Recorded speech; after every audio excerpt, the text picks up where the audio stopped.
I'm going to be looking at the best weapon in every class, but I'll also be looking at the worst weapons in each class. But Zorconic Prochura has already done this. I don't care, get out of the comments, I want to do it too, except this time I'll also talk about the most mid weapon in each class while slowly developing my tier list for Splatoon 3 4.0, or 4.1 because that literally just came out.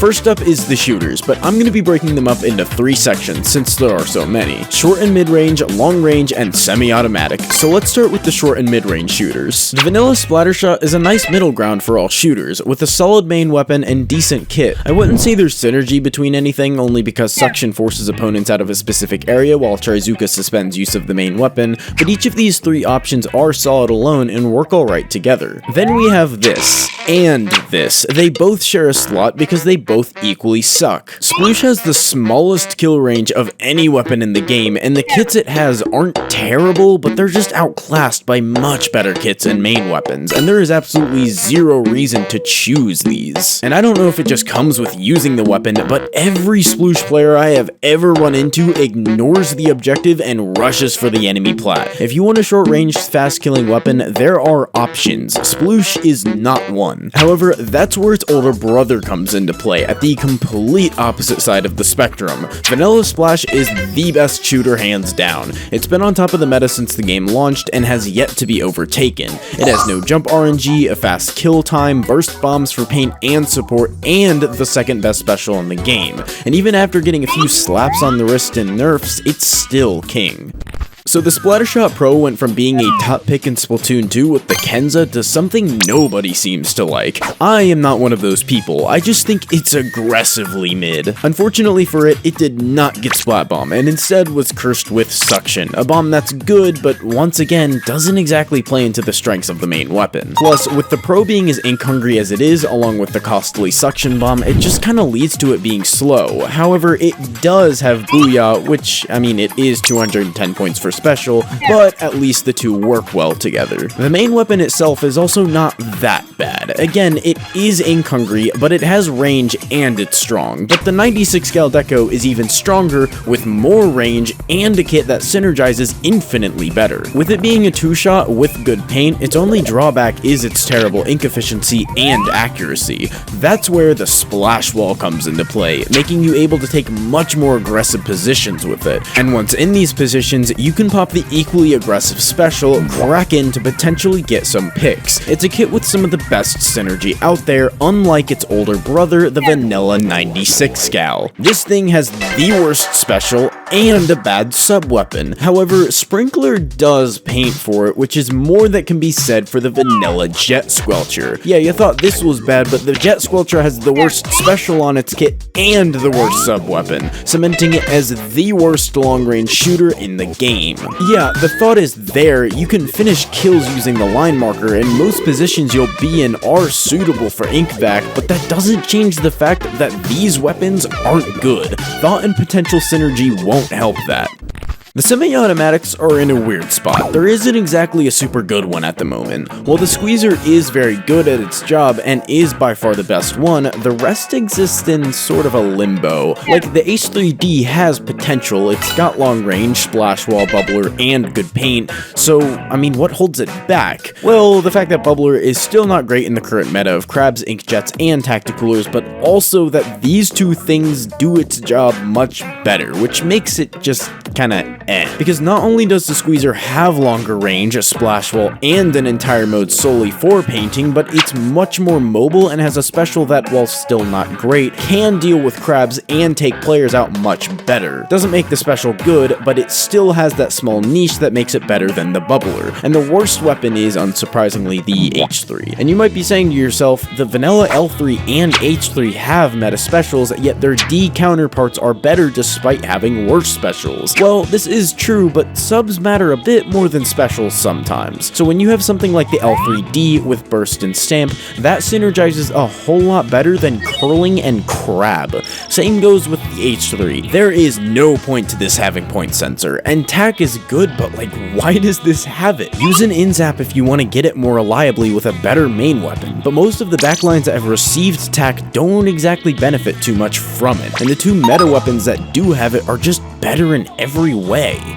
Remember when I made an entire video with a thumbnail saying that this thing was mid-tier garbage? Yeah, 5 months later and that still stands. I go much more in depth about why this thing is so mid, but essentially it's inconsistent. When you have a weapon like Slosher that's meant to shark, get kills fast, and play the Slayer role for the team with none of the drawbacks Roller has, like a bad sub-weapon, bad paint, inconsistent hitboxes, and a special that's situational and not great against a lot of other specials, then you have no reason to pick this. Because Roller can be good, I'd argue better than the Slosher, but that's a hard maybe. Other times it's much worse than the Slosher. It depends on your comp and the enemy comp, so it just kinda makes this thing mid. Fortunately for it, the inconsistencies don't drag it down as much as the Dynamo Roller, because not only are every single one of the issues that Roller has amplified tenfold on the Dynamo, but it doesn't even have a good kit. And yeah, Big Swig has a terrible kit too, and the main weapon isn't great, but at the very least, the vertical flick is consistent, the horizontal has amazing paint and is a guaranteed 3-hit minimum, and it has wall for some protection. That's kind of pushing it though. Sprinkler is just an expensive burst bomb for Dynamo, and you can't capitalize on tack with this thing because it's so damn slow. And the main weapon itself is a piece of fucking shit. The Carbon Roller Deco is pretty good though, because yeah, once you give a burst bomb to a fast killing short ranged weapon, it's kind of over. And with Trizuka, something you can use as a panic button in close quarters combat or to reach foes from afar, there's no debate here. The Carbon Deco reigns supreme. It kinda sucks because as much as I love rollers, they really fell from grace. While Chargers have proven to be strong in this game, they have struggled to keep up with the fast-paced nature of 3, so while the Squiffer is a fast-paced weapon, it has a kit that holds it back from being in a better spot. Kits are very important in 3, so while some weapons don't rely on them to be good because of their playstyle, Squiffer is not one of them. Bubbler does complement it okay, but again, the special just isn't great. If this weapon had something like Autobomb and Zipcaster, a kit I've actually gone over before, then I could absolutely see Squiffer being much higher than it is right now. Maybe even along the lines of the E-Leader. This was a difficult choice between the Zekofin and E-Leader, but ultimately I chose the E-Leader. It has longer range and a better special to help you and your team. While the Zekofin is still really good, Tri-Strike has fallen from top level pretty hard, which makes E-Leader beat it ever so slightly. Then we have this thing. It has shit object damage, a shit kit, and can't really hold its own well. Okay, moving on. When this kit was revealed, I thought it looked like complete dog shit. Line markers, trash, and Zipcaster on a bucket, it's interesting to say the least. But it works alright, and I would say it's the best middle ground for sloshers. The reason I didn't give this to the Explo is because it has more of a zones niche, and isn't good at dealing with crabs or inkjets, which isn't an issue for the Slosher Deco. But for the best Slosher, we've got another case of 2 weapons sharing the same slot, because I honestly think both of these are equally as good right now. And it really depends on team comp, maps, and modes on which to choose. They both have very good kits, the Nouveau being the better of the two, but Inkjet meshes with Tri pretty well, and is able to capitalize on the aggressive nature of the weapon. Toxic Mist is just not great right now, but I truly don't think one is necessarily better than the other. Now let's switch from plastic children's toys to bathroom sinks, or bathtubs, or whatever the hell this thing is. Bottom line is it sucks. Hitting all 4 shots is extremely hard to do, and higher level players are able to predict and avoid the shots extremely easily, and it has terrible mobility and is pretty clunky to use, honestly. Inkstorm works for it, it plays into its chip damage well, but Sprinkler, it's Sprinkler. Ballpoint's the best. It has 2 firing modes, one for paint and one for killing. It has good mobility, which makes it hard to deal with, along with one of the best subs that enables it to go in fast, get chip damage, and have amazing object damage, and the literal best special in the game. It's kinda required on like every team comp now. Then we have Zimmy. This thing fell into the exact same trap that the H3D did, because they both got returning kits from Splatoon 1, but they're just worse here because the nature and meta of this game is way different, which is unfortunate, but not nearly as unfortunate as Hydra. Now, admittedly, Hydra is just it's not bad, but all the other Splatlings and Booyah Bomb weapons outclass it. Why would you want to run this when these both exist? The weapon is just kinda sad now, honestly. Not bad, but still outclassed and doesn't really have a reason to be picked.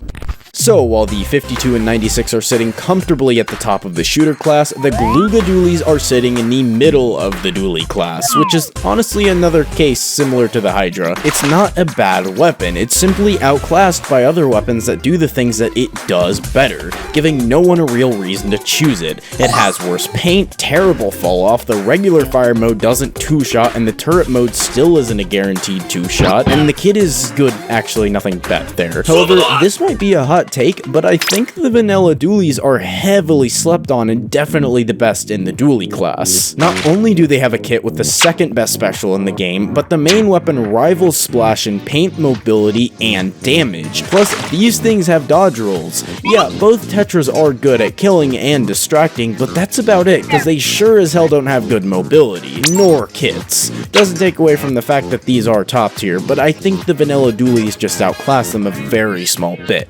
Unsurprisingly, the worst Dualies are the Dapple Dualies, because they're just two splooshes with toothbrushes taped on them, with bad kits. The Nouveau is only slightly better because Torp and Reef Slider can kind of sort of play off of each other, but other than that, this thing sucks. You guys want to see a speedrun? No, too bad. Undercover is the worst. It has terrible damage and terrible kit for both the reasons that these don't work on the weapon, but they're also just not good in general. Then we have the Splat Brella, which is bad, but in this case it's the mid-tier Brella. Same deal with damage. It's bad, but the kit is only okay this time around. It's also just outclassed, and the netcode screws it over, just not as much. The best Brella is this Heliocentri Brella. Its kit actually complements the weapon well, and while the damage is still not great, it's the best of the three Brellas, and the shield works the best on this one.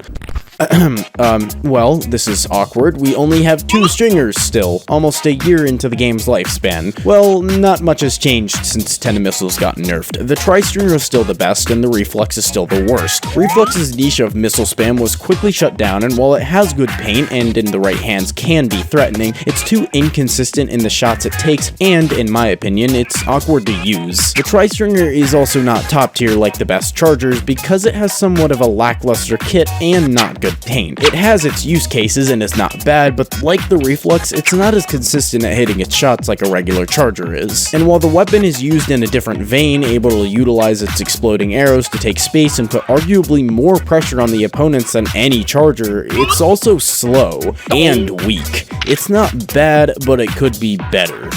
Okay, wow, this is really awkward. Another case of two main weapons and only one branded kit. Well, honestly, in this case, there is no worst Splatana. Only the good ones and the mid one, but even the mid one is still great. So both of these are very solid kits, but I have to give the edge to the vanilla Wiper. Wiper alone is good, and players of the Deco can show that, but it shines much brighter when it has a bomb, especially a bomb that can do good chip damage, rolled, or directly thrown at someone. Stamp also complements the main weapon well, able to help it in fights and get it out of or into situations it wouldn't be able to take normally. Along with the main weapon's good paint, damage, speed, and ability to skirmish quite well or just kill, the vanilla Wiper reigns supreme. Deco isn't bad, but the lack of bombs does make it slightly worse. Now we have the Stamper, a weapon that's been hit pretty hard. With the 4.0 patch nerfing this thing's ink, radius, and a previous sub-weapon nerf, along with technically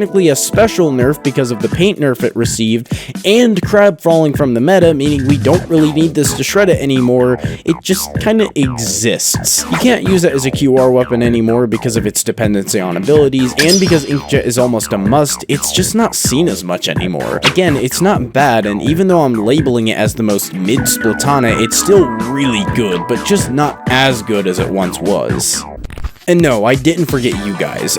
Brushes are honestly in a kind of awkward spot right now, because while I'm labeling the ink brush as the best brush in the class, and also a very solid weapon, it's just not used too much. It has a very solid kit, and I'd argue it's the best weapon with whales, being able to capitalize off of them extremely well and combo them with the main weapon, but I feel like it's also outclassed by Tri, Wiper, and Tetras. They each have better kits, or are able to use the strengths of the main weapon better than the brush can, but it's still not bad, and is able to get around the quickest of any of those weapons. Then we have the once was promising Octobrush, which is now the worst brush. It doesn't have good paint, it's hard to kill with and not trade in higher levels of play, and Zipcaster is good for it, but it's also predictable, and that, along with the slow main weapon, makes it Point is, it's not great, especially when the new kid on the block does everything this thing wishes it did. Yeah, Curling Bomb is questionable, especially with it being as ink hungry as it is, but it helps with getting around, which is honestly good. That, along with Wave Breaker, which combos beautifully with the main weapon, makes it the most mid-tier brush. If you get the jump on opponents, you can do some real damage. If not, you're kinda just left in the dust. But it has good range as well, and for it being a new weapon, it's still better than the first 3 weapons we got for this game. Unfortunately for it, it's not the best new weapon we got in the new seasons. The S-Blast is by far the best new blaster in the game right now, with 2 modes of fire, no jump RNG, and a questionable yet kind of okay kit. See, you can basically do everything that this or this can, but without being dependent on abilities or worrying about RNG, because you can just cheese the whole jump mechanic with the squid roll, the same way you can do with Roller's 2 modes of attack. And yeah, Sprinkler does suck and Reef could be better, but the players who are pushing this thing are making them work. Unfortunately, some things just don't work, which is why the Clash Blaster Neo is the absolutely worst blaster. Answer me this, why give this thing Curling Bomb instead of Fizzy? That would help it take fights much better. So if you are close, then why give it a special that wants you to be farther back? This thing's entire existence is annoying. It doesn't make sense, it just contradicts itself. But getting back on track, the Vanilla Blaster is honestly a great starting point for blasters. It's a decent mid-ranged weapon with auto bombs to help locate and poke out opponents that the main weapon can capitalize quite well on with a bubbler. The special isn't great, but this is one of the few main weapons where it'll be hard for opponents to enter it because of the blast radius from your main weapon. So not a bad kit or weapon, but not a good one either, which is why it's the middleman of the blaster class. That's the vid. Subscribe to potentially win a $50 eShop card and potentially appear in future videos. Thanks for watching.